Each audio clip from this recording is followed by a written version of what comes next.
Hello everyone, my name is Matt, aka Legion Rex, and welcome to another great episode of The G.A.P, a long-delayed episode of The G.A.P, but an episode nevertheless. I'm with my co-host, Shane, aka The Bearded One. How are you doing today, Shane?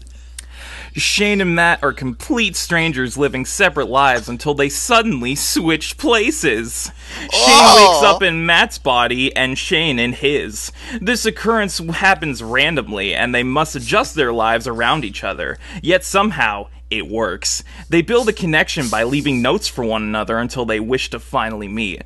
But something stronger than distance may keep us apart. That's right, folks. Matt and I are separated by distance, but connected by fate. Oh. And if you accuse me of just reading the back of the Your Name Blu-ray, I call shenanigans, sir, because that was totally improvised. That was a totally improvised and original story that Shane had. That was my original screenplay. Please do not steal. Original OC. Please no steal. No steal. Copyright Shane Hansruck 2018. Shane has watched Your Name for the first time over the. I'll mention that when we get into our discussion. But yeah, welcome back to the G.A.P. Because once again, the anime industry decided to just drop a fucking bombshell on us the day we're recording. Right before recording, this is the third time in a row this has happened. Yep. And it's gonna be a doozy. It is going to be a doozy. Anyways, we're gonna talk about some anime news, our featured anime of the week, and and whatever else comes to the discussion naturally. So, Shane, are you behind on the simulcast like I am? What are you talking about, Matt? I am a responsible anime viewer, and I am caught up on all of my favorite shows, including Place Further Than the Universe, Darling in the Franxx, Violet Evergarden, Hakume and Makochi, Killing Bite, Citrus. I've definitely fallen behind on Citrus. I definitely do not hate myself. Yeah. I am incredibly behind on the seasonal shows. I really haven't been watching many of them very lately. The only one I've really been keeping up on is fucking Pop Team, and let me tell ya, that last episode was fucking brilliant. Oh yeah, fucking Pop Team needs to stop. Pop Team needs to stop. It's going to give me a heart attack. I swear to fuck, this is gonna be the end of me. And we got like 4 episodes left. How could they? What are they gonna do? You know what? They better fucking go all out for the finale. I don't even care if episode 12 isn't the best episode. I'm going to boycott. It better be the fucking best episode. The only shows I'm caught up on are caught up on Pop Team, and I'm also caught up on Darling and Place Further. And that's pretty much it, actually. Yeah, there's not a whole lot to talk about in this section. Yeah, there's not a whole lot to talk about, but because it is technically more than halfway through the season, we are going to discuss. We're going to talk about our top. We're going to discuss our top 3 shows of the season right now. So Shane, what are your top 3 anime of the season? Okay, so my top 3 anime for winter 2018, no particular order. Yep, right now. Darling in the Franxx, A Place Further Than the Universe, and Pop Team Epic. You know what? I was gonna throw Violet in there, but then I realized, man, fucking Pop Team is its own fucking beast. Like, Pop Team is incredible for all the stupidest reasons. Yeah. Yeah, mine is, Place Further is clearly at the top, and then Darling and Violet. Because Pop Team is close in there as well. Same with After the Rain. Which more people need to fucking watch. And I mean, if you're into the stupid bullshit, throw Killing Bites in there. Yeah, why not? Killing Bites. I think Killing Bites is I do agree. I don't think it's as nearly as good as it was when it started. But I mean, snake penis. yeah, that was a thing. Fuck. And if you saw one of the newer episodes, you know that there was Snake dick. not just snake dick, but lesbian action. Yeah, there was a very, very graphic. Yeah, lesbian scene. It was steamy, to say the least. It was steamy, and it was, but at the same time, I don't think anyone minded. As Scott Kaiser Neko from Team 4 Star said, "I may be a gay man, but that was hot." Yeah. So that's really what I want to talk about for simulcast. So we're gonna just jump straight into the news with our first piece of news, which is not really news. Instead, it's just a basic discussion. As we're recording this, the Crunchyroll Anime Awards were about a week ago to the exact. It was 6 days ago. It was last Saturday. And we have some thoughts. Some good, mostly bad, but some good. So Shane, you didn't watch the actual stream? I didn't watch the stream. I was just following the results. So yeah. So I'm gonna take the reins for the stream thing because I have some shit to say. Crunchyroll, you need to get your shit. I didn't see it, but I heard that it was like a technical nightmare. It was a technical nightmare. One of my favorite moments was when they announced it was a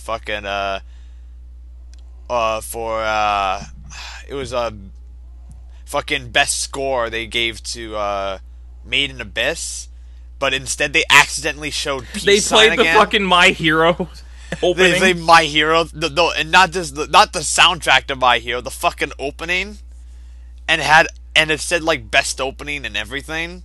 So they just replayed something from the beginning of the night. Fucking the stream kept cutting out. There was a lot of it was a really laggy stream too.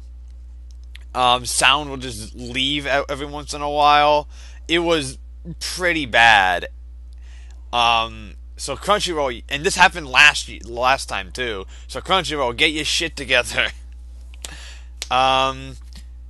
Outside of that, the actual awards themselves, literally no surprises with the exception of two. The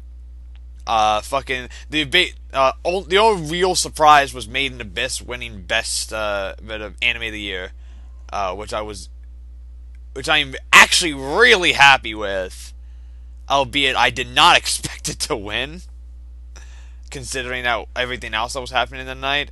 And H and Magus winning drama was just yes. Yeah. So Shane, any thoughts on the winners, or are you just like everyone else and just like, yep? I'm okay. I'm mostly indifferent because I don't really care. But yeah, like I will agree that it was a very predictable award show. Like, people were bitching about the Yuri on Ice Awards last year. People are going to be bitching about the My Hero Awards this year. It's going to happen. And no, it is happening. Even the My Hero subreddit was bitching about it, which I find very funny. And I'm like, okay. Again, I don't really care. But, like, let's just be happy that the show that won all these awards is a very good show and is deserving of them. Yeah. Like, let's just be happy about that. Mm-hmm. Granted, My Hero did sweep this fucking award show. But it's My Hero. Everyone fucking expected this. And if you didn't, you're lying. Yeah. Yeah, My Hero exploded in popularity this year. Like, there was no way that it wasn't going to win a lot of shit. And I would not be surprised if it does the exact same thing next year, too. Yeah, because Season 3 is airing. So. If it's nominated, of course. It's going to be. It's going to be. Yeah, it's going Riding off the coattails of the success of last season, Season 3 is going to be nominated for a bunch of shit. Yeah. It is going to be nominated for a bunch of shit. Alright, so, and with that out of the way, we can get into the Yeah, actual with news. the bullshit out of the way. Yeah, with the actual news.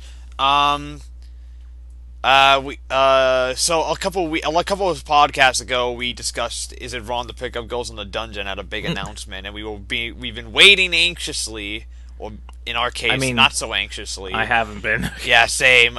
For the next announcement. Well, the announcement finally did come, and that it's gonna not only will Is It Wrong to Pick Up Girls in the Dungeon get a season 2, but it'll also get a original anime film developed by the original light novel author.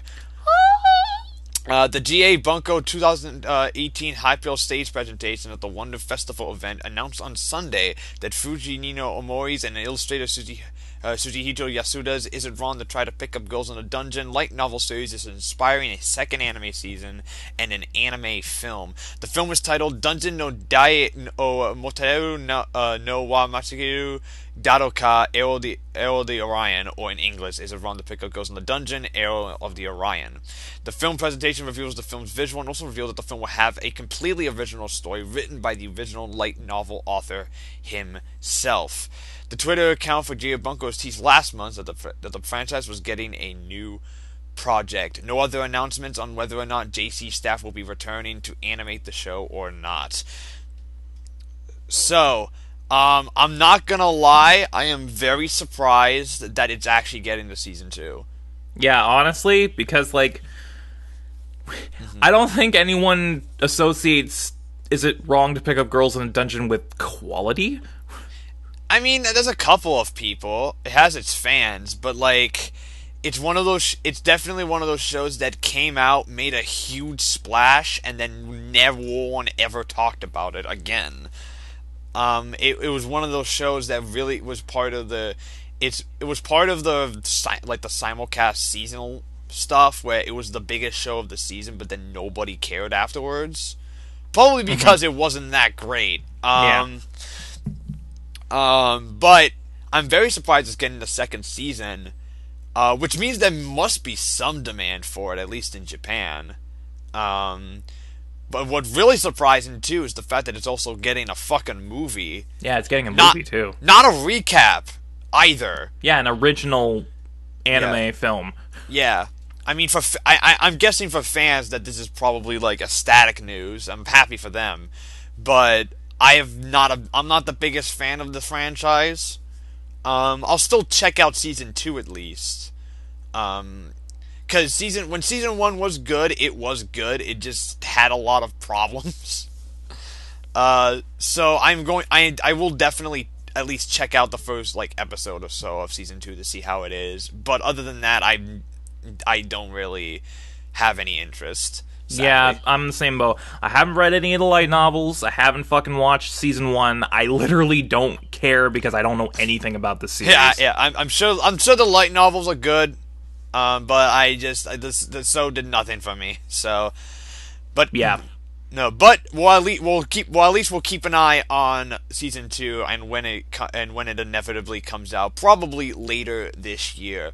Probably fall season, maybe. Yeah, probably, or at least winter next year by the latest. Yeah. Speaking of sequels and ones that we're actually excited about. Are you super hyped for My Hero Season 3?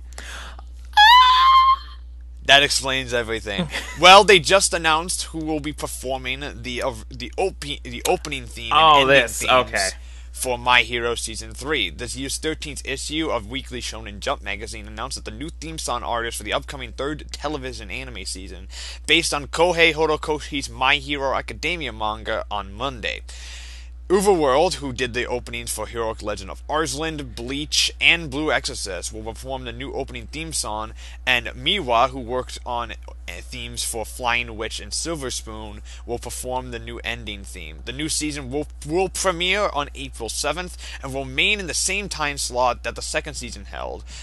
Funimation is streaming, will be simulcasting the series, and a simuldub will soon to follow. Yeah, this is just good news. This is news to me, because I love Overworld. I love Yeah, their stuff. yeah. You freaked out on the Discord when this dropped. Yeah, I freaked out because Uberworld is my favorite Japanese band. I Yeah. think they're absolutely phenomenal. Yeah, they do some good shit. The fucking Blue Exorcist opening, fucking killer. Oh yeah, they did Kyoto Sagas too. Yeah, fucking killer. They literally did one of the strongest Bleach openings. That was the second one, and that one's fucking great. Heroic Legend of Arslan's opening is great. They have they're like one of the only Japanese bands that actually go out of my way to listen to their original stuff, like outside of anime. Mm-hmm. Like when a new album of them like actually drops, I will actually listen to it. It's like the only one I go out of my way to listen to. So Hey. yeah, they're really, really good. I'm so happy they're doing the opening for My Hero, which means that the opening should be 100% hella lit. Which means the opening will be dope as F. Yeah, continuing the My Hero tradition of having absolutely amazing openings in every single time. And seeing as how season 3 is going to probably be the same length as season 2, we're gonna get 2 openings. Yeah. So, whew. I'm very, very excited. Also, I don't know who Miwa is. Are we talking about? What? Are we talking about the My Hero movie at all during this news? We didn't get any. We didn't get any new information on it though. Actually, so, what do you mean? Ha ha! Impromptu news story. Apparently they announced the release date for the movie July 27th. Oh yeah, July 27th. Yeah, July 27th for the My Hero movie. Mm-hmm. Which that's okay. My question with the movie is it going to be canonical, or is it going to be just an original story? I don't know. They got Kodakoshi's working on it, but it's an original story. So my guess is it's a shonen movie. That's what it is. Okay, yeah. So don't expect it to be completely canon. But if it's Horikoshi, then it's probably going to try and fit it. He's probably going to try and fit it in there somewhere. Okay. So I looking at Miwa. She's doing the ending from My Hero season 3. She did the theme for Sacred Star of Milos. Ooh. And she also did OP12. Again, another person who worked on Bleach as well. And she did one of the better openings for that one too. So, yeah, so overall good news for My Hero. We just need to wait to April 7th for this fucking thing to get here. For this fucking thing. We gotta wait another goddamn month for this shit. Okay. In news, Shane, do you like The Disastrous Life of Psyche K? I mean, I haven't watched it, but I've heard many good things, so I'm going to say yes. The Disastrous Life of Psyche K. And this is this year's 13th issue of Shonen Jump magazine. Published the final chapter of Psyche K back a couple of weeks ago. However, not all is lost, as Asa will be launching a 4-panel sequel manga in Jump's 14th issue on March 5th. So the day this airs... Yeah, so the day this airs, Psyche K will return, albeit no longer as a normal 20-page chapter. As a 4-panel manga. It's going to be a 4-panel now. I mean, I think this leads into I don't have it up, but this also leads into another thing. A lot of Jump series are ending. Outside of stuff like Psyche K and Gintama, which are longer runners that have been going on for a while, a lot of their recent stuff that they tried out is getting scrapped, and this leads into a discussion that I want to get into, and it's about, can Jump sustain itself for the next couple of years? Because honestly, they're going through a rut and some massive issues right now. Well, I mean, 2 of the big 3 are done, so that's a huge dent in the Shonen Jump. Yeah, and One Piece is single-handedly destroying every other manga Yep. like the highest selling non One Piece manga is My Hero, which sells about a million, like a million around, like a million like a million a month. One Piece like triples that. Yeah. So like One Piece like, is like far ahead of everything else. And like, here's the thing. Like, the holes that Naruto and Bleach left can't easily be filled. Yeah. I think My Hero is getting there just because My Hero just had a wave of popularity. Yeah, but, My Hero's getting there, but it's not.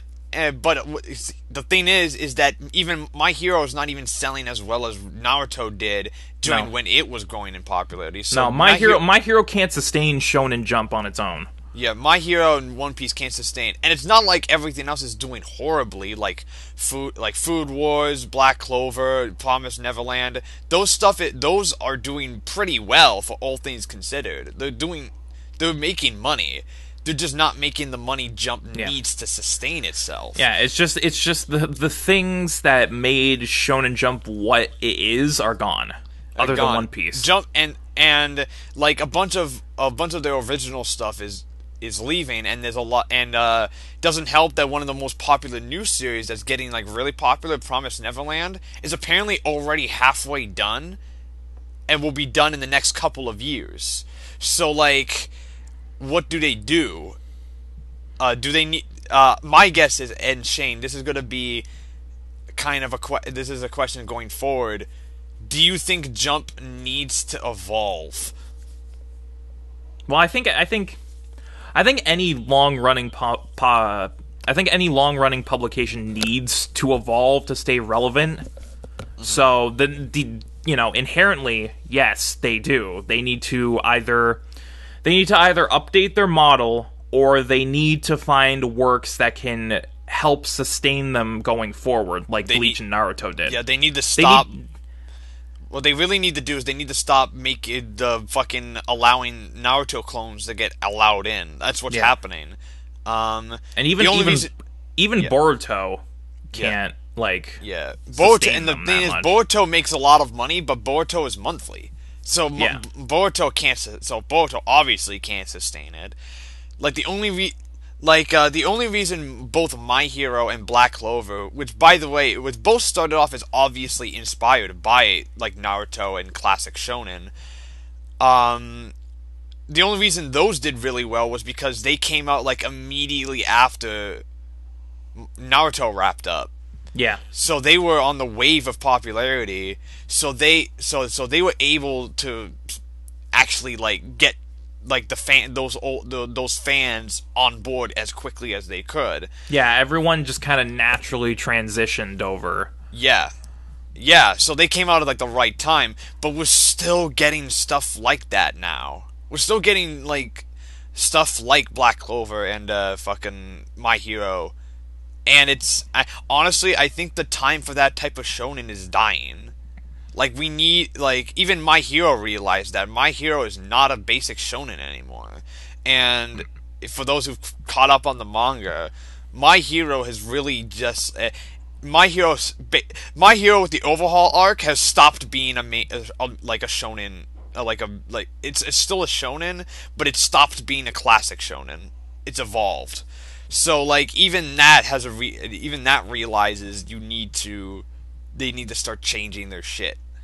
So, I hope Jump realizes that they can't do this forever. Mm-hmm. And I hope that we get some really, really good manga from this, because Jump has given us some of the best manga of all time, and I really want it to stay around. Yeah. So even if like evolving in their sense is going digital, I do think they should go digital, because their digital sales have been better than the print sales.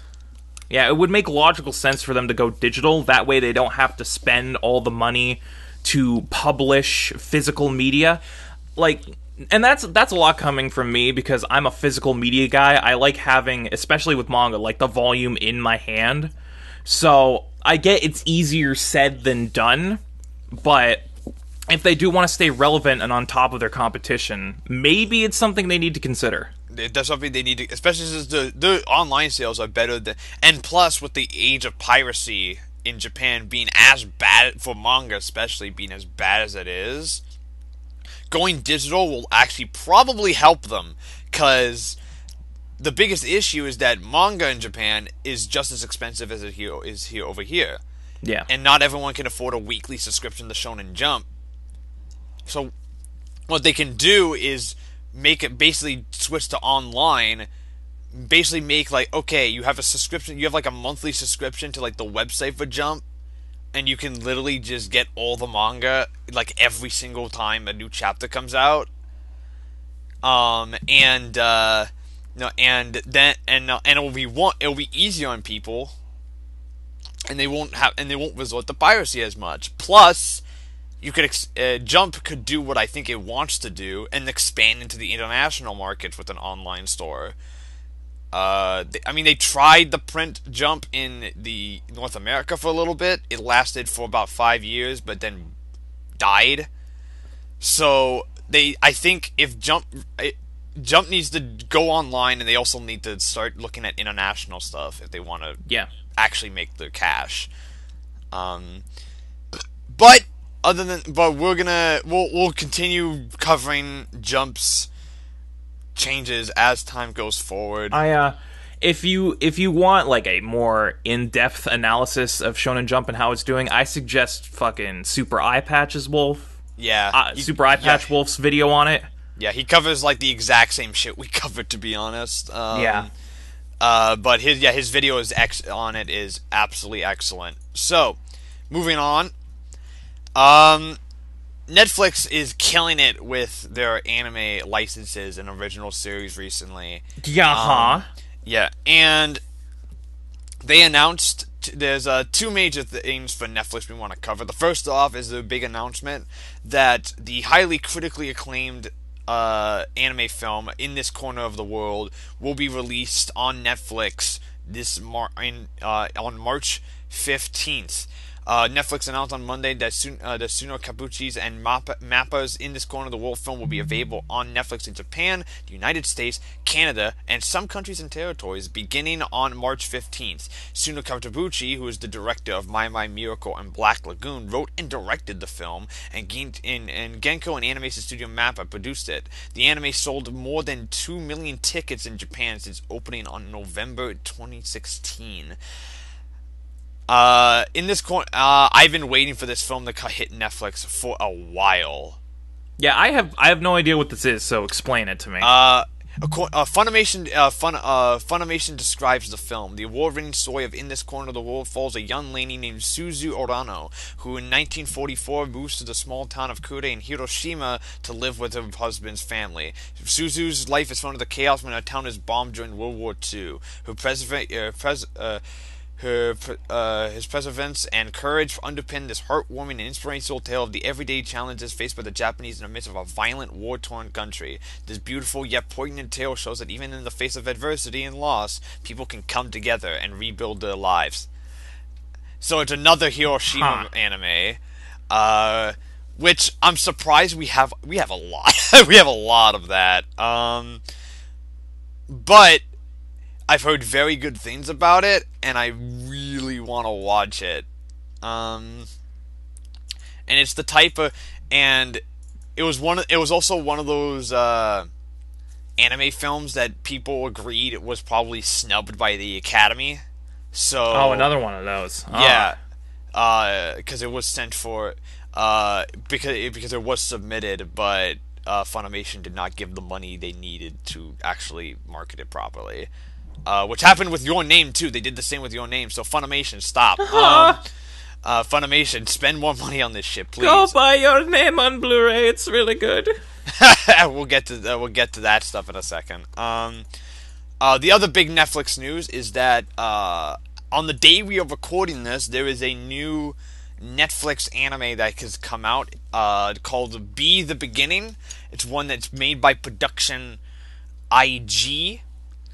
And it is it is 12 episodes, and you can watch it literally right now on your Netflix app. It's another one of those Netflix original anime similar to Devilman Crybaby earlier in the year. According to the main synopsis, is that it's set in a world powered by advanced technology, crime and it's about crime and mysteries and shit in an archipelago nation known as Cremona. In a Neo Tokyo environment. Yeah. I don't know what I'm talking about. And Neo Tokyo. The big deal is that the guy who's directing it worked on he's worked on a lot of really highly acclaimed anime, including he was the character designer for Samurai Champloo. And he was also the animation director of that show, and he was also the director of the anime sequence from Kill Bill. So you can watch it right now on Netflix. It's 12 episodes. It's made by Production IG. I'm definitely gonna check it out at some point. I don't know about you. Yeah, same. I mean, I still have to watch fucking Devilman. So yeah, same. I'm not rushing to watch Devilman though, because I've read the manga for it already, so I can just literally watch it whenever. To me, and I've some of the early reactions to the series have actually been incredibly positive. So it seems that Netflix might have Netflix is killing it right now. Netflix is literally I think people were worried because when they hear like Netflix original, they're thinking of the anime. They're thinking of the shitty Death Note movie. Yeah. But Netflix does seem to be taking its anime pretty seriously, and I do appreciate the fact that they're spending a lot. They're literally giving creators free reign to do literally whatever with the platform, and I think that's they're just great. Like, hey, we have the distribution rights, but you can make whatever you want.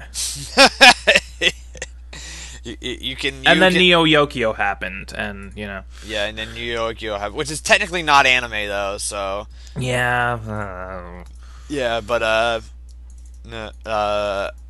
kind of enjoy Neo Yokio, to be honest. But then there's kind of ironically, both ironically and unironically enjoy Neo Yokio. That's the Netflix anime news, and I hope that they continue this high level of quality, because if they do, then Netflix might become a legitimate competitor. So yeah. But here's the thing, just real quick little mini discussion. If they do become like a big contender in the anime market, do you think they'll go the Amazon route by making their own anime service, like Anime Strike? I don't think so. They probably saw that Anime Strike bombed hard, so I don't think they're going to. I don't think so either, but it is always a possibility. You never know. It's always a possibility, but I think they saw what happened with Amazon. Seeing as how everyone watched Amazon fall flat on its ass with Anime Strike. Yeah, I'm pretty sure they would know better. Yeah. Plus, I do believe Netflix has been outside of not simulcasting shit. They've been pretty smart with the stuff they've picked up and they've had. So I'm gonna give Netflix the benefit of the doubt here. But in our final piece of news, in the news that dropped last minute for some fucking goddamn reason. Which literally just dropped like 5 minutes before we started recording. Yeah, for recording. Shane. Yes. Are you a fan of Mamoru Hosada?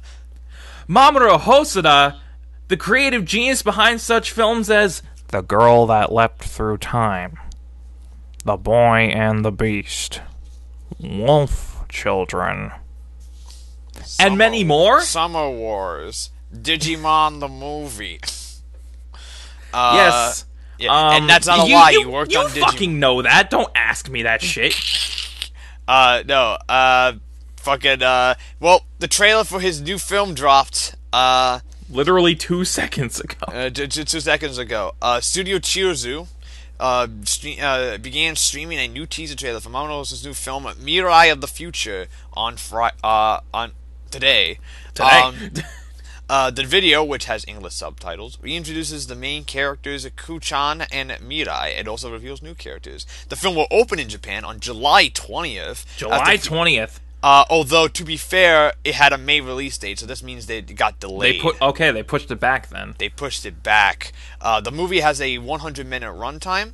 International Sales Manager represented the film at Cannes and has sold distribution rights to G.Kids in the United States, MK2 Myland in Canada, Anime Limited in the United Kingdom, and Madman Entertainment in Australia and New Zealand, meaning that this will be the first Hosada film not to be distributed by Funimation, but instead will be distributed by G.Kids, which means that unlike the Funimation dubs, it will probably have a more A-list Hollywood cast than the rest of them. Similar to the Ghibli films. Let's talk about that trailer, because both of us watched the trailer before we started. That trailer was fucking great. Yeah, it totally looks like Hosta in full force. Yeah. It totally, compared to some of his other movies, it definitely has more of a Ghibli edge to it. Yeah, it has more of a Ghibli. It reminds me of, because the age of the main character is so young. Yeah. That he's like a toddler. It reminds me of Totoro or like Ponyo or something like that. Yeah.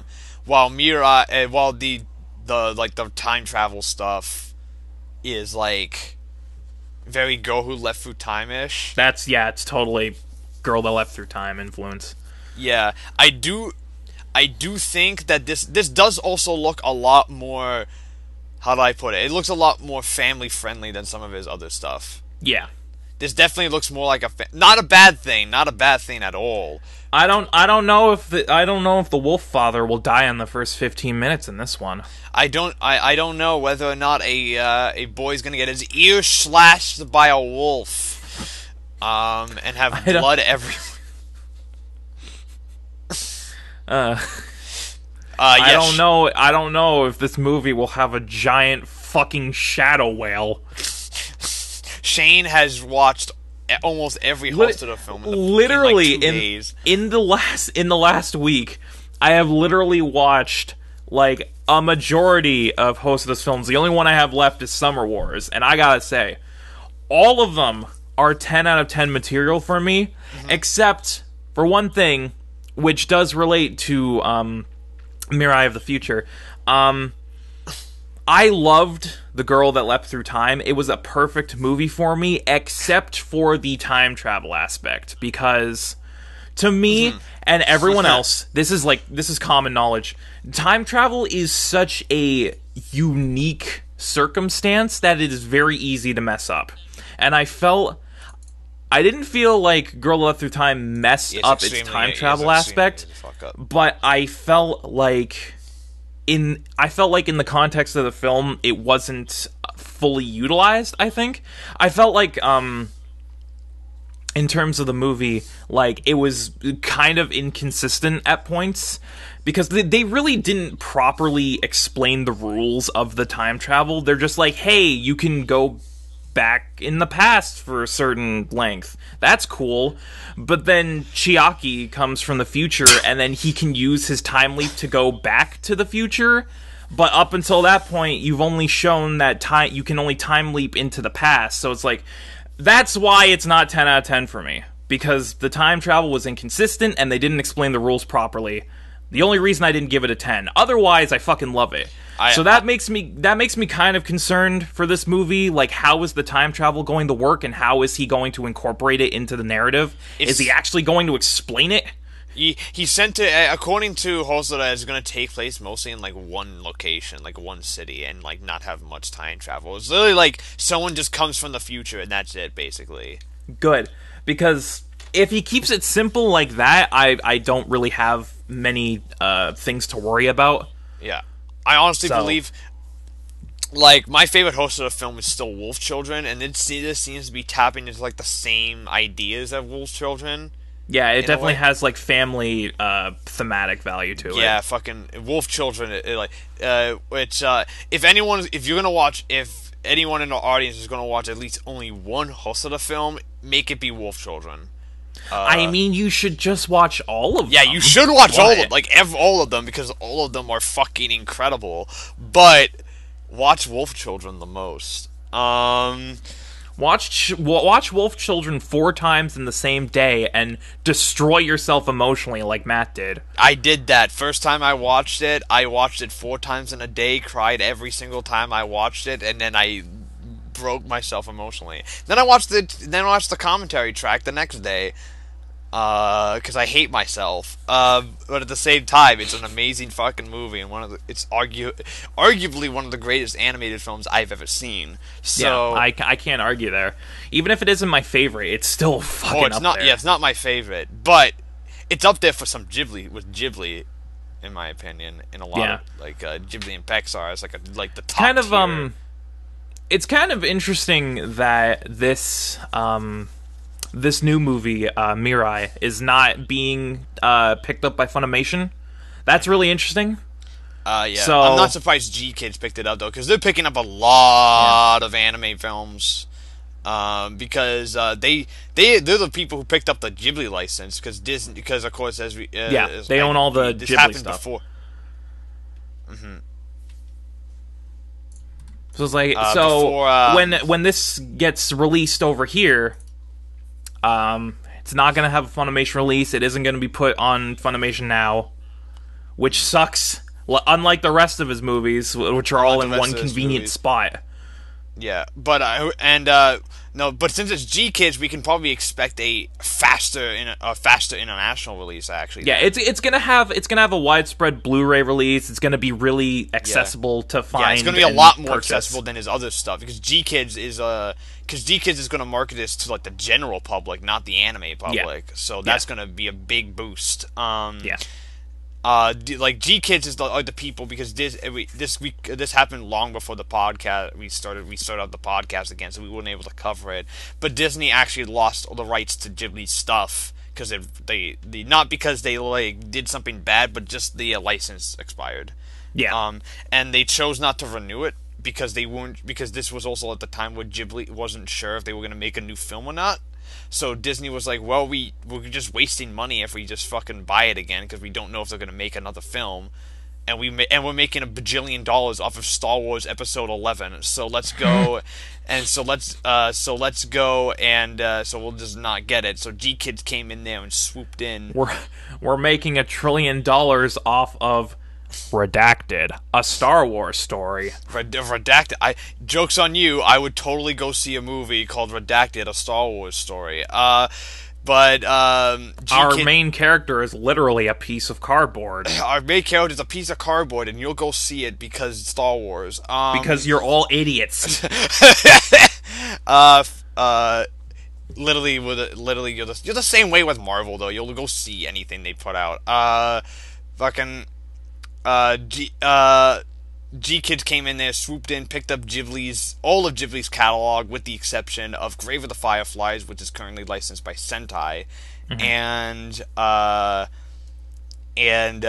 Wind Rises, which due to licensing is still owned by Disney, and will probably be owned by Disney for the next 10 years.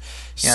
So even though Ghibli films are not available on legal streaming services, all of them are on Blu-ray in very accessible formats. So yeah, so go watch them. You can go on Amazon and fucking buy any of them for $20 on Blu-ray. Yeah, we got really sidetracked, but whatever. We got really sidetracked, but with that, this film looks fucking great, and it looks just like the rest of his works, which is not a bad thing because the rest of his works are fucking incredible. Yeah. I'm gonna watch it. Yeah. Oh, fuck yeah. Yeah, same. Theater. Probably the theaters too. The second it comes over here, I'm watching it. Yeah. Me and Shane will make a pact to go see it, and we'll come back and talk about it. And then we'll do. You know what? When this comes out over here, we'll dedicate an entire episode of the G.A.P to a discussion on Mirai of the Future. Yeah. We'll have an open discussion review episode. Yeah, that will be fun. Alright, so, with that, we are done. We are done with the news. That's it, news. Now we move on to our featured anime of the week. Our featured anime of the week, which is, as all of you know from the last podcast, is an anime that came out back in 2016, so it's a pretty recent show. Yeah, it's only 2 years old. only 2 years old. It was it it no, it is the highly critically acclaimed anime Mob Psycho 100, based on the manga of the same name by one. It's directed by Yuzuru Tachikawa and written by Soroshi Seko. Studio Bones worked on it. It's 12 episodes long and aired from July 12th, 2016 to September 27th, 2016. The main story of the show follows a young boy named Mob who has the ability to use psychic powers. Unfortunately, he's not the most socially adept person out there. To help him hone his psychic powers, I use that in air quotes, he's employed by a man named REIGEN, who's actually just using his powers in order to make a quick buck. And the series follows him, Mob, and REIGEN, and their adventures in helping people deal with supernatural threats, other psychics, and eventually the mysterious organization known as Claw. Shane, what were your initial impressions on Mob Psycho 100 after you watched it? Okay, so unlike with Cowboy Bebop, which I had watched a while before we did the podcast, like when I was a kid. So the rewatch for the podcast was basically like watching it for the first time. Unlike with that, I actually did watch the show before we even knew we were going to cover it on the show.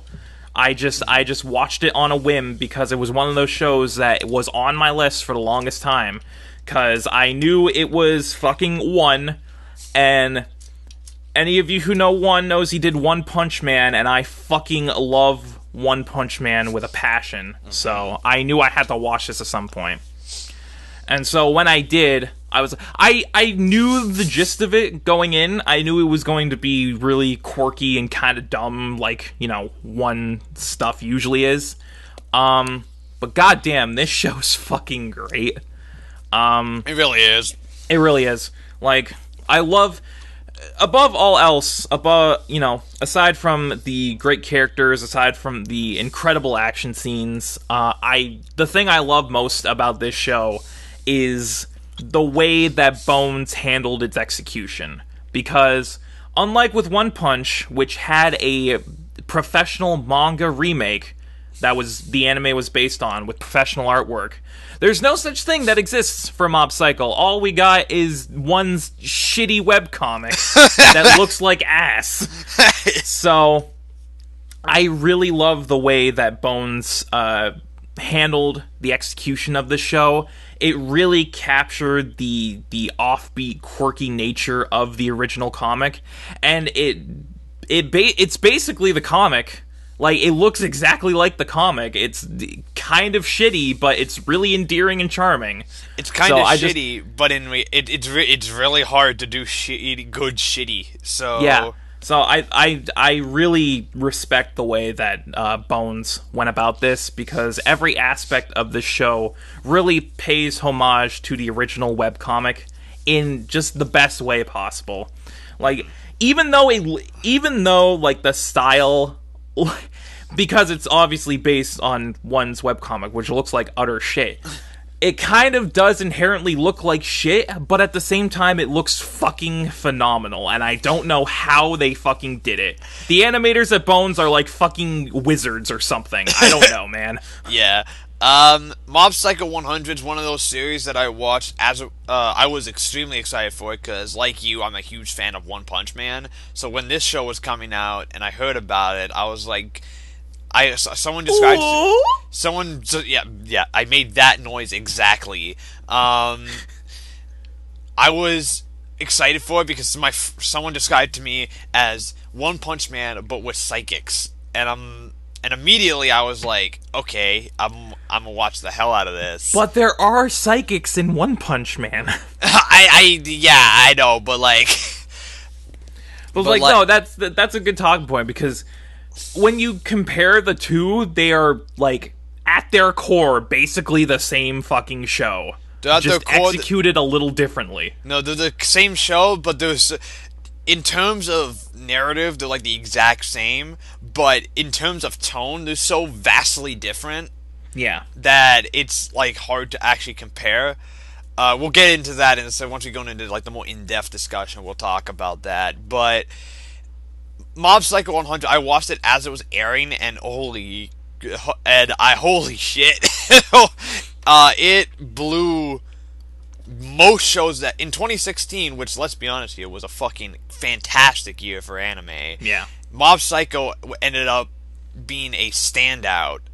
Not just due to the animation, although we'll get into the animation in a second, but thanks to a surprising amount of heart, emotion, and clever world building that I did not expect it to have. Yeah. Because one of the things, even though I love One Punch Man, I think the first person, everyone can admit that One Punch Man's a pretty cynical show. Purposely so, but it's a pretty cynical show. Not a bad thing, but that's just how its tone is. Mob Psycho 100 is anything but cynical. And unlike One Punch Man, Mob Psycho 100 has like this... It has this constant just beating heart that is always throughout the entire show. And there's something about it that just makes it endearing as fuck. Mm-hmm. Yeah. Mm-hmm. And I'm so happy that Bones picked it up, because Bones does those types of shows really well. And plus they have their infinite money, so they're able to pull off... They have their fucking infinite budgets. Yeah, especially that they for can this just one. pour into this shit. Especially for this one, which I honestly think might be one of the most Sakuga-laden shows I've ever seen. Literally, we will get into it when we get into the actual discussion, but literally, episode 8 is mostly all Sakuga. And it's ridiculous.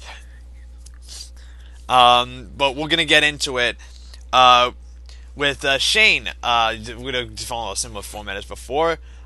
Shane, who is your favorite character for Mob Psycho 100? REIGEN. Moving on. Moving on. It's REIGEN. Let's actually talk about REIGEN for a second, because REIGEN is the best character of the show. It's by far, like, there's no competition. The best character of this show. There's really no competition when it comes to best character. REIGEN is...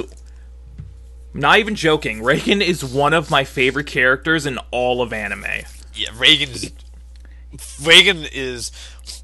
is both simultaneously a sleazebag and also a surprisingly good father figure to Mob, which I find very fascinating. Like, when he's introduced as, like, this sleazy businessman. Oh, he's only in it for the money. He's taking advantage of Mob's powers to further his business. But when you get right down to it, like, REIGEN is surprisingly decent to Mob. Like, he doesn't treat him like shit. Like, oh, he's just an intern. That means I can, push him around and whatever. He treats him with respect, and he actually goes out of his way to teach Mob life lessons that he thinks will benefit him in the long run. Yeah. Whether or not they're actually good life lessons. They're not, but he has, much like the show, he has such a big heart. Like, granted, it is coated with the sleazy businessman ordeal. Which, by the way, every time that comes in is fucking hilarious. Like, he's the perfect blend of encouraging authority figure while also just being a fucking dickbag. I love every second of it. And literally, this show does not have enough REIGEN. Honestly. If I can think of one negative for the show, not enough REIGEN. Give me more REIGEN. Yeah, there's a section of the show in the middle where, like, REIGEN's just gone, and you feel his absence. Because every time he's on screen, he just commands the entire screen. Yeah, every time he's on screen, it's just Yeah, oh. he's great. And I love REIGEN in a show with really good characters. Like the characters of this show are easily one of the strongest elements. REIGEN is up and above the best part of that. And he also does everything with his moments and everything with the end of his at the end of this show with REIGEN is probably one of the greatest anime moments of all time. Honestly, like the climax of Reagan's character arc is fucking genius. It's genius. It's hilarious, and it's very in keeping with one. But it's also like fucking just badass, and it's so good. It's just so good. It's just that's all you can say. Just so good. But with every positive, there must come a negative. Who is your least favorite character from My Mob least Psycho? favorite character in Mob Psycho 100 is the vice president of the school council, Hikaru Takugawa. Fuck him. Yeah. Yeah, Takugawa is just...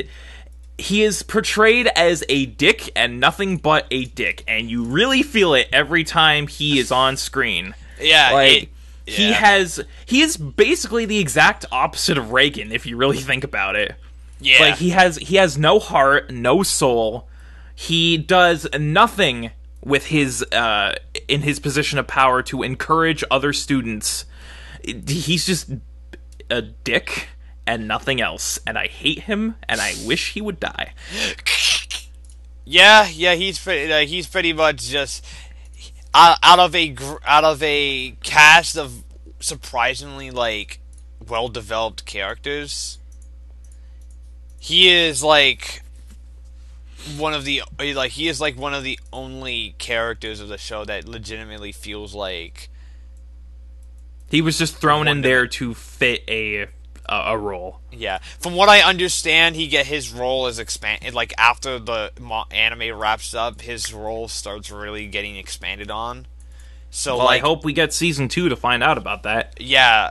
So I hope we get season 2. To be fair, I'm not gonna complain because the ending of this show does actually lend itself to a good ending. It does wrap up rather nicely. But I hope we get season 2 because I just want more Mob. So,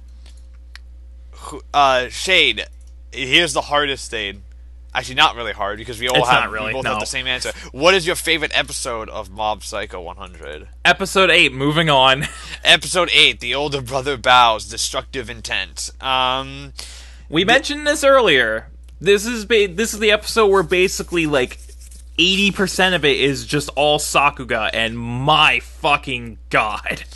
God, the fight against Koyama in this episode is one of the greatest anime fights I have ever had the pleasure of looking at on screen. It is a visual marvel while also being simultaneously badass. And it's also rooted in an emotional storyline. Yeah. Because Mob is trying to defend his brother Ritsu from getting kidnapped by Koyama and the douchebags at Claw, and then he goes psycho and Mob is a good older brother. He is. Yeah. And Ritsu's a little shit. Ritsu is a little shit, but I like Ritsu, so it's not. I do like Ritsu. He has actually really good character development. He has one of the best character arcs of the show, I think. I think the best, honestly. Yeah, especially the second half of the show is more about Ritsu than it is Mob. Yeah. But I do love the whole stuff with fucking Koyama in that episode is great. In a show that pretty much has every episode is pretty much incredible, but episode 8 is like a step above the rest. Yeah, it's single-handedly the best episode of the show. With the runner-up being Mob and REIGEN, the finale. Yeah, episode 12. Yeah, which is Like, okay, if we're talking best episode, Episode 8, hands down. If we're talking best moment, Reigen Psychic. Reigen Psychic. Let the adults do the. Let the adults handle this. Yeah, let the adults handle this. It's absolutely incredible. Now we're gonna talk about just general, like, more in-depth discussion on, like, favorite moments, favorite aspects of the show. We've mentioned the animation before, so I don't think we don't really need to go into it that much. Animation's incredible. Bones brought their A game with this one. Now, I really want to talk about how the show uses its humor, because this also goes into One Punch Man too, and why I love One Punch Man so much. One of the things that I feel a lot of anime do to the detriment, especially in shows that are action shows, they use their humor as a distraction. Their humor is a distraction sometimes. You get what I mean? Yeah, like, yeah. I totally understand. Yeah. Mob Psycho it does the smart thing, and all of its humor, none of its humor is pointless or distracting. It actually builds character. Yeah. And hidden within, like, the humor and the little jokes they make are little character building moments. Most notably with Dimple, a lot of the funny stuff with him builds his character. And like in any other anime, I feel like Dimple would be a complete joke character. Yeah. But in this show, they incorporate the jokes about Dimple into who he is as a person, and how that expands his knowledge of who he is and how he can be better. Yeah, and as the show goes on, Dimple is a surprising source of exposition. I dig. Yeah. Like in any, like you said, in any other show, Dimple would be a joke character, but here, when I do appreciate it too, that when Mob Psycho gets serious, and I think this is something that it actually has above fucking One Punch. When it gets serious, it's not like when it gets serious, it stays that way. Every character just switches. They know exactly what's up, and the show stops being funny for a second. And I do appreciate a show that can balance tones like that. Yeah. Because even One Punch Man has that One problem. Punch, who literally cannot be serious about anything because of the fucking nature of its concept. Mm-hmm. Well, Mob Psycho, though, when it gets serious, it takes itself seriously. Like, it actually has a legitimate story it wants to tell. Yeah. Which by the way, in an essence, this show is basically just a coming-of-age story. Oh, yeah, absolutely. Yeah, it's basically just a coming-of-age story, using Mob's flaring up emotions and psychic abilities as metaphors for standard going through puberty emotions. So, like, anger, love, compassion, that type of wonderful shit. Because one of the things I did want to mention, and I mentioned this to you yesterday, one of my favorite aspects of this show is the nature of when Mob goes psycho. Yeah. Because every time Mob hits 100, depending on the situation he's in, it's always something different that happens. Like, it's never the same sequence of events when Mob goes psycho.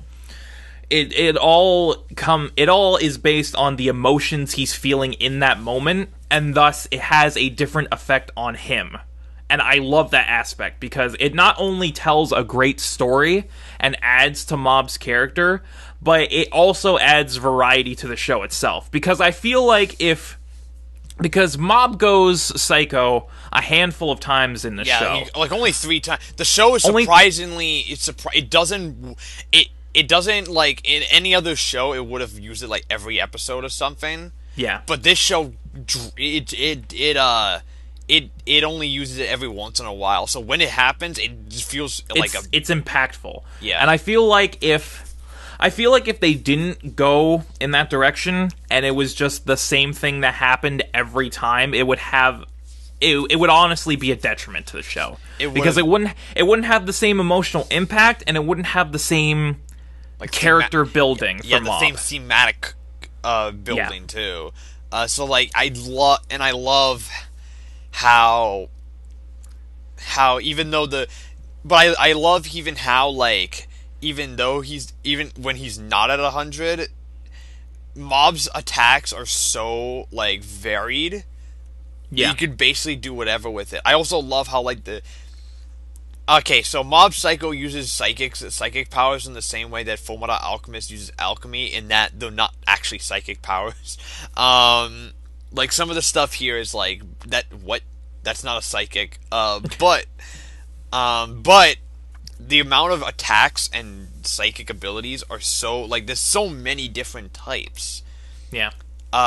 Like the show comes up with new ways for psychic powers to be used.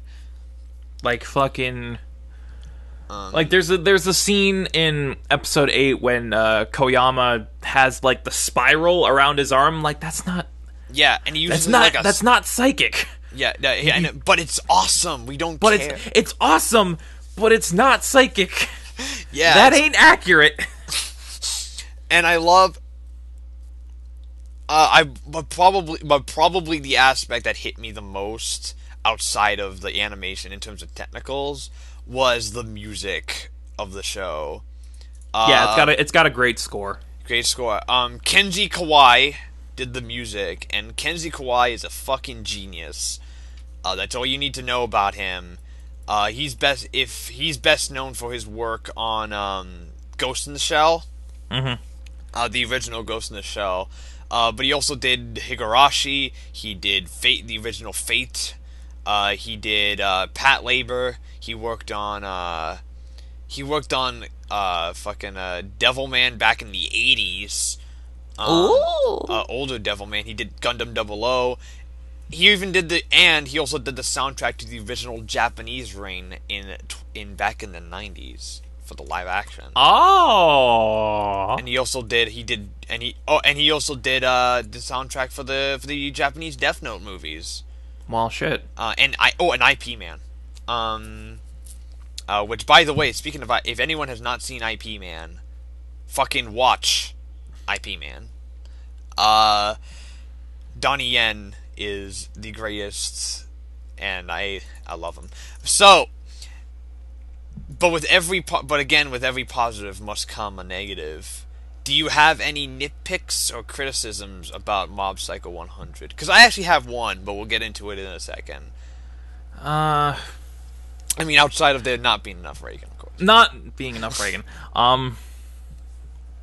Honestly, I'm kind of, it's kind of hard for me to find many negatives in the show, because I'm a lot less analytical than you, Matt. I am a simple man of simple tastes. So if something just inherently satisfies me, I'm just like, yeah, it's great. I don't really care. So honestly, looking back, I can't really think of any negatives per se for this show.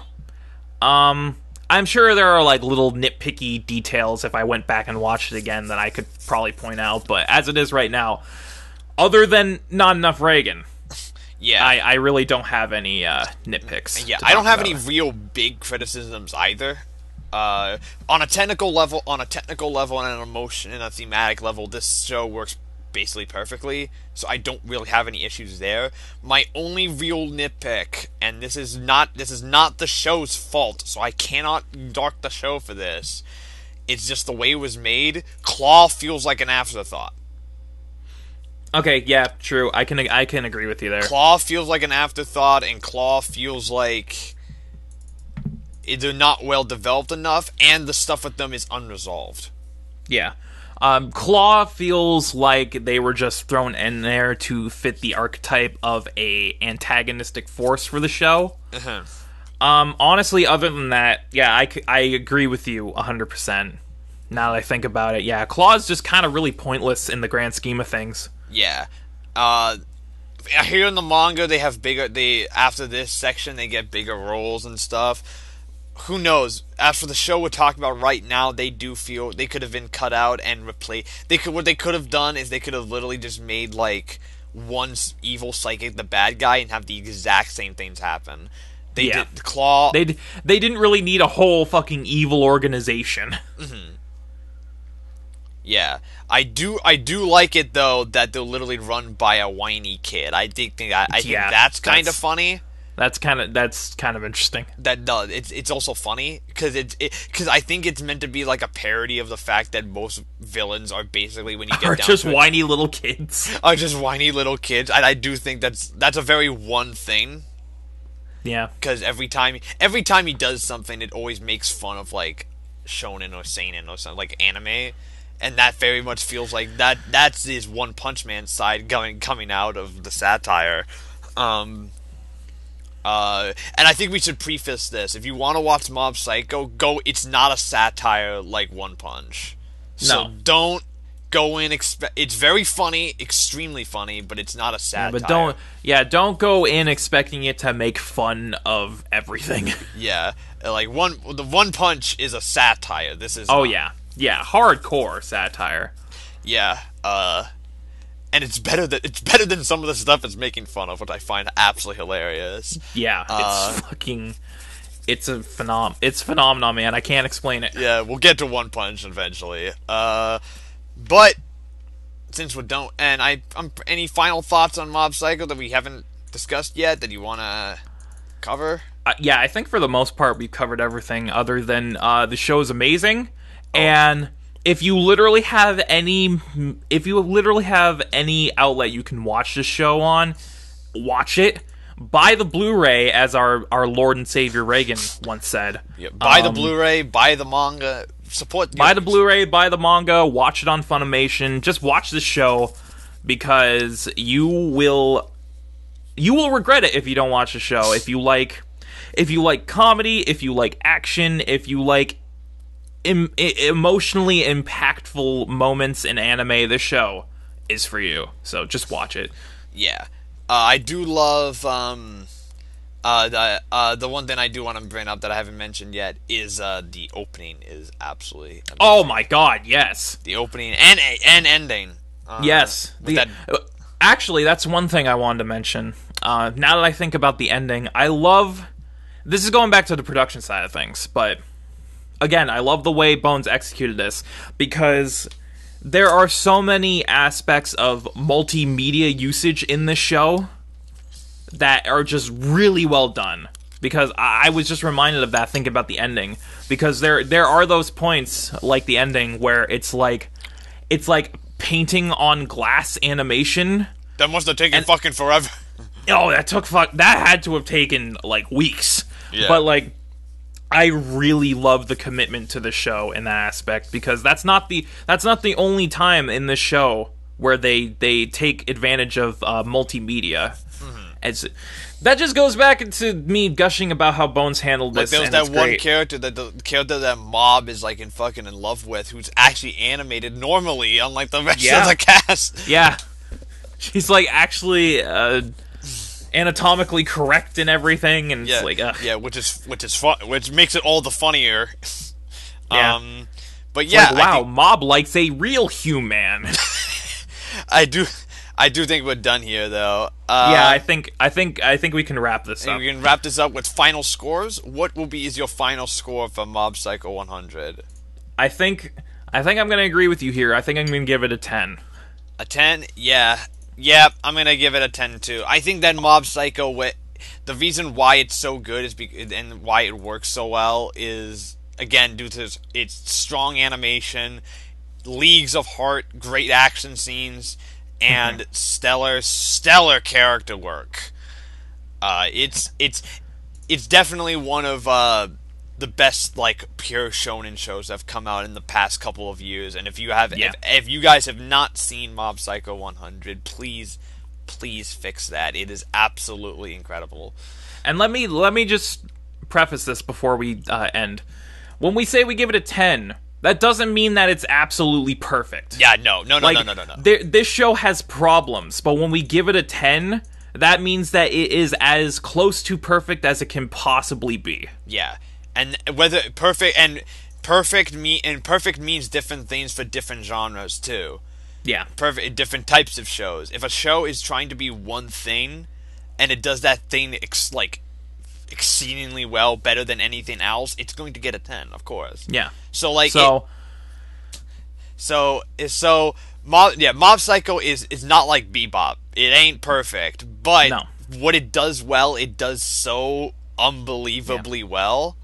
It does things in its genre arguably better than most other shows of its type. Yeah. Like, when I give Mob a 10, I don't mean it's perfect, because it does have its small amount of issues. When I give it a 10, I mean that, in my mind, this is a quintessential anime for anime fans. Yeah, it is. Specifically shonen fans, or fans of really good comedy. This is quintessential. Yeah. This is a quintessential anime, and will probably remain a quintessential anime for years and years and years. I think just its unique style is going to make it stand the test of time alone. This is going to age really well. Yes. And with that, I believe we are done talking about the featured anime of the week.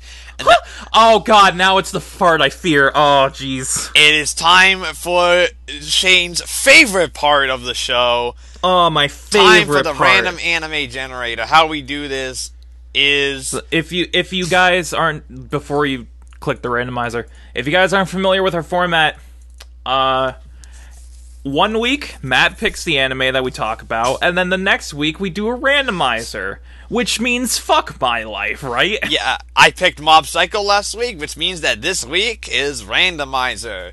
Okay, let's get this shit over with. So, how this works is we can select up to 3 genres, and we don't even need to pick a genre if we really want to, or we can pick as many as we want, 0, 1, 2, or 3. So, Shane, do you want to pick a genre or no?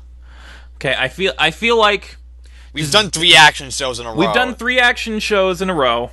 I feel like we need to mix it up. I feel like I need to mix it up just in my general viewing, because I've been watching really fucking dramatic films lately, so I need something to break that up. I'm going to pick Slice of Life. What was that? I'm going to pick Slice of Life. Oh, Slice of Life. Let's go. Slice of Life. Anything else? I think you can pick the rest. Are you not gonna pick anything else? All right. I just want something warm and fuzzy. We are just doing Slice of Life. That Shane is going bold. Okay. Here. Thank you, Matt. No, we're going bold here. One genre, which means we could literally get anything in that genre, regardless. Oh god. And it's generating. I am very, I'm anxious as fuck. Huh! Oh god. I have never heard of this show before. Oh, that's great news! Oh! Next week's show is a show that I have never seen. It's a fantasy slice of life. It's called Puko's Udon World. It's available to watch on Crunchyroll, so it is illegally available. Fuck is this? Taking a break from the hustle and bustle of Tokyo, Suta Tawara returns to his hometown in Kagawa. Though his parents are no longer around, his former home and family-owned udon restaurant reminds him of the time his families were still together. Reminiscing about his childhood, Suta enters the udon restaurant and discovers a grimy young boy sleeping. At first, Suta thinks nothing of the chance encounter and provides the boy with food and clothing. However, to his surprise, the boy suddenly sprouts a furry pair of ears and a tail. Suta learns that the nameless boy is actually the rumored shape-shifting tanuki that's been inhabiting Kagaya for many years. Thinking that the boy has been living a lonely life, he decides to take him in and name him Poco. It sounded very normal until the tanuki boy shows up. Until the tanuki, looking it up, it has a surprisingly high score on Mal, and the animation studio behind it is doing it. The animation studio behind it has done a bunch of stuff, mainly they did Heroic Legend of Arslan, Terraform Mars, and this season's Killing Bites. But this is obviously very different from Killing Bites. this show is available to watch on Crunchyroll, so we can watch it legally. So I guess that's how I'm gonna watch it. It's 12 episodes, so it's literally a short. Okay, so it's short too. Okay, it's that's short. Good. It's a seinen apparently, and but there's no dub for it either. Okay, that's so fine. This is going to be the first show we cover that is not yet dubbed. Yeah. This is the first show we'll cover sub only. I have never heard of this show before. Yeah, I've me never neither. seen this show. To be honest, kind of excited because It kind of sounds fucking cool. Yeah. Not gonna lie. Yeah. Like it sounded like a real emotional gut punch kind of show until the Tanuki boy showed up. I think it's going to be kind of like in the vein, like bringing back Wolf Children, kind of be in the vein of Wolf Children. Yeah, that's what I was thinking. Which if it's as good as Wolf Children, fuck yes. Fuck. No, but like I was even thinking that when you got like, oh, he finds a boy who sprouts ears and a tail, and I'm like, oh my god, is this fucking Wolf Children the series? Yeah, I'm excited though. It's 12 episodes long. We'll get it to you next week. And, we will get into this in 2 weeks with Poco's Udon World. Who knows? Maybe we'll fucking adore this fucking show. Who knows? Well, I know what I'm doing as soon as I sign off here. I'm looking this shit up on Crunchyroll. So yeah. So, and with that, I think we can wrap up here now. So, my name is Matt, aka Legion Rex. This is my co-host Shane, aka the Bearded One. Remember, we're separated by distance, but connected by fate. We are connected by the Blu-ray. Buy the Blu-ray from Funimation. It is for $30. Buy it and love it. And go to your local Best Buy, and it will be the last copy there, and just fucking yoink it. yoink that shit. It will literally make the noise yoink as you're saying it. And then people will look at you weirdly as you walk to checkout, but that's fine. But that's fine. You have your name. It's not a big deal. No one cares. It's not. It's actually the biggest deal, Matt. You misunderestimate this. Excuse me. But yeah, I think it's we're pretty much done here. My name is Matt. Yep. This is Shane. We will see you guys. We'll see you guys in 2 weeks. 2 weeks for a new episode, and we'll watch fucking Udon's World or something. I don't know. Udon's World, or the Japanese name Udon no Kuni no Kini no Kanamari. We're gonna call it by its English name. Let's fuck that. Yeah, God. But yeah, and we'll see you guys next time. Goodbye. Thank you for listening to The G.A.P. If you like what you've seen, you can subscribe to the G.A.P Podcast YouTube channel to get the latest podcasts as they go live. Be sure to like and comment and let us know what you guys think of the show. Thank you very much for tuning in, and we'll see you next week.